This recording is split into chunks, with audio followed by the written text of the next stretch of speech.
So, hey guys, welcome back again. Charis.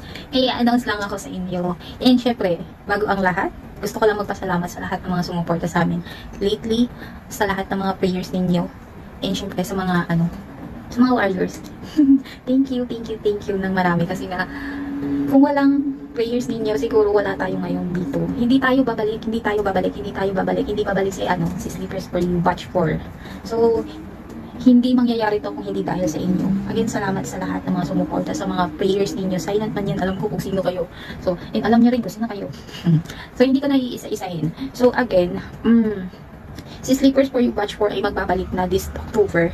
And syempre yung target na beneficiaries namin dito ay yung mga naging customers ni iPrint and ni Nanay Suping. God bless all. Love you.